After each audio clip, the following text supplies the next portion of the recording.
Okay, here we are for another in-depth video with Climb Strong. We're going to call this Everything is Too Much.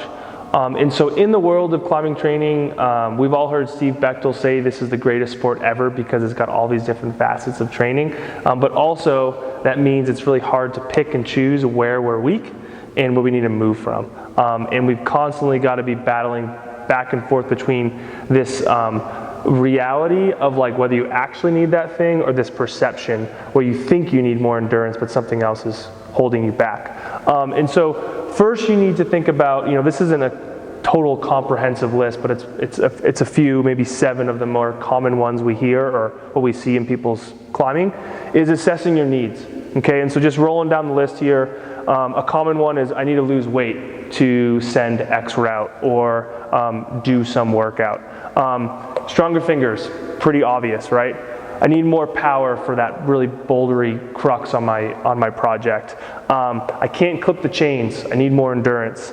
I can't keep my hips into the wall because my core strength's really down. Is that really what it is? Effort level, I'm not trying hard enough on my limit level bouldering sessions, or I'm not trying hard enough when it's time to clip the chains out of the crag. And am I too fearful, right? Like that doesn't mean maybe necessarily like you have a fear of falling, but maybe you've got some like performance anxiety or like your fear of failure kind of that you might need to assess.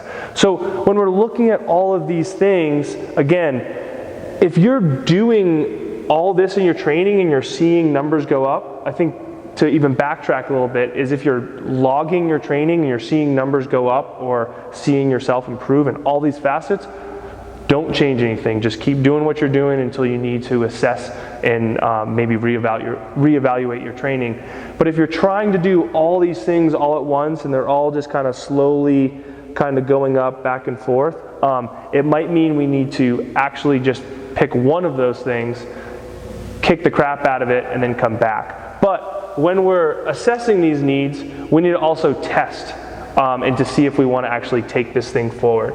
So maybe we come over here, this is our little test column. I think this is a really hard subject for people because we have this like ideal weight, but some people say they want to lose weight, but they might not actually need to or have to lose weight. I think if you know what your kind of sending weight is or the weight you've been at where you've sent hard things, you should know that number. And if you're 15, 20 pounds over that number, it means you might need to hit the weight loss program pretty hard. And so if you know your ideal weight for that and you're off, no amount of training or other stuff here is going to help you lose weight more than nutrition. So maybe it's hitting like the MyFitnessPal and counting your calories and going back to some diet that maybe worked for you. Okay? If we're looking at stronger fingers, okay, maybe you've got some hangboard protocol that you like, or you can test like a 20 mil edge with some weight, and you've got some weight for that, like a 20 mil 10-second hang. If you got a training buddy and he's sending all your projects and you're hanging more weight off your fingers on the hangboard, maybe it's not stronger fingers, maybe it's fear. Like, are you actually trying hard on these routes? Like, am I giving it everything I've got? Okay? More power. This one's kind of hard depending on what we're doing for our climbing, but like, are you able to jump up onto a big box? Do you have a high vertical? Are you able to do dynamic push-ups? Are you able to do those explosive moves in the climbing gym? Or be able to use the campus board? Endurance, this is a really funny one.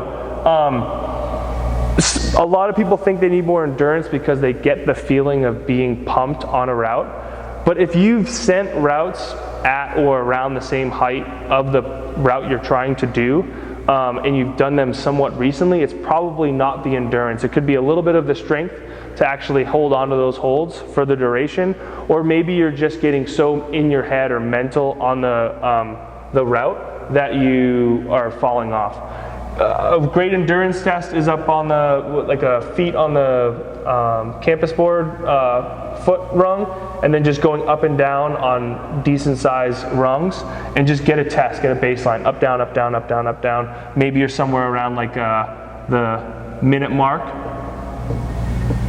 and see if there's room for improvement there. So campus board endurance test. Again, also look at the stuff you've been sending. If you've been sending a lot of 40-foot pitches and your route's 80 feet, yeah, it could be a little bit of endurance. Core strength, can you keep your hips into the wall, right? Can you hold a plank for 90 seconds? If you can't hold a plank for 90 seconds, this is where the easy money is.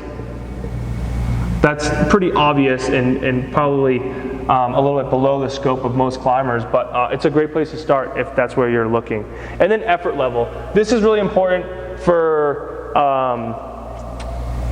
in your training log. Like, did you give it 100%, 110%? Like, we know when we kind of go out to a hold and kind of just pretend like we're going to do the move, but we know we're not fully committed to it. So make sure you're logging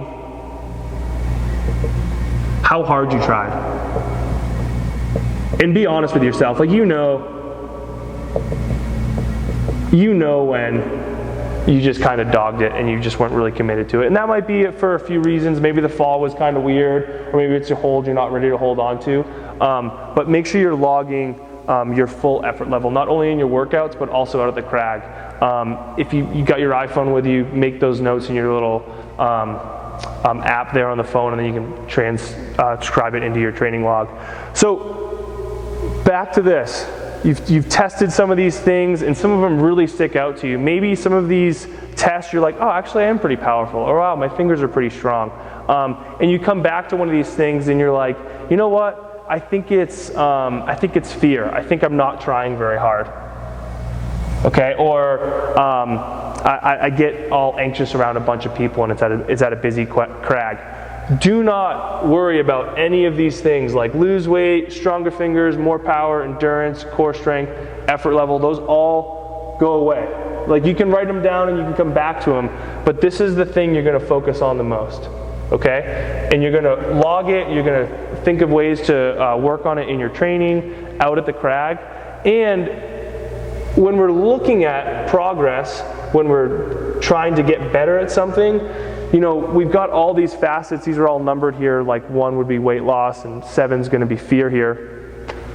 If we can spend 4 weeks, 8 weeks getting better, we might see this thing go way up. And you know, I don't know if this is exactly to scale here, but all of a sudden you've worked super hard on your fear, and you don't lose that. You might lose a little bit of it if you go back to some new facet you want to get better at, but you've spent and prioritized your time to work on this one thing, and then you can go back to the next low-hanging fruit, and maybe it's endurance. Maybe it is your endurance.